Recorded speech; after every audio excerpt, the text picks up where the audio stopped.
आणि यानंतरची बातमी आहे ठाणे महापालिकेसंदर्भातली। ठाणे महापालिकेचं 5 वर्षांपासून लेखा परीक्षणच झालं नाहीये, तर 3,37,53,00,000 रुपयांचा हिशोब मिळत नसल्याचाही आरोप होतोय। लेखा परीक्षण अहवालात ठाणे पालिकेच्या कारभारावर ताशेरे ओढण्यात आले।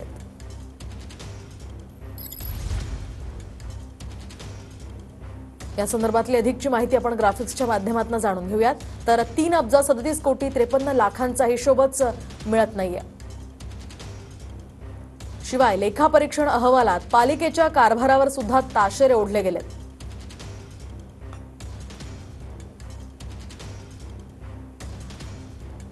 यासह 2018 ते 2019 दरम्यानच्या लेखा परीक्षणात मोठ्या प्रमाणात आक्षेपही नोंदवले गेलेत। 7,074 आक्षेप अद्यापही प्रलंबित असल्याचं 2 वर्षांपूर्वी उघड झालं होतं। तर विभाग प्रमुखांना वारंवार सूचित करून सुद्धा या आक्षेपांचं निराकरण करण्यात आलेलं नाही।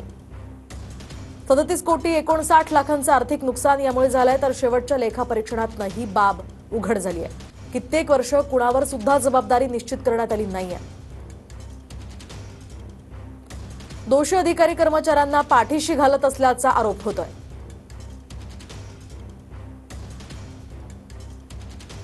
दरम्यान लेखा परीक्षण न झाल्यामुळे चालू वर्षाच्या अर्थसंकल्पाच्या उच्चस्तरीय चौकशीची मागणी होतीये।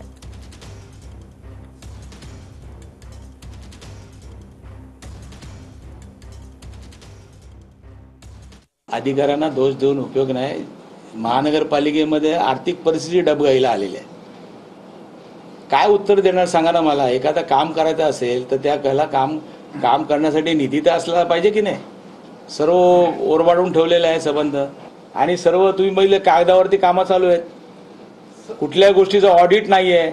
शासनाकडून हजारो कोटीचा निधी इकडे आलेला आहे, पण त्याचं काय झालं, कुठलं प्रोजेक्ट कुठले चालू आहेत ते तर माहिती पाहिजे की नाही जनतेला। महानगरपालिकेचा हिशोब मिळत नाही, ग्रामपंचायतीचा पण हिशोब मिळतो, महापालिकेचा पण हिशोब मिळेल। केवळ विरोधक चुकीच्या पद्धतीने टीका करण्यासाठी या सर्व गोष्टी करतायत।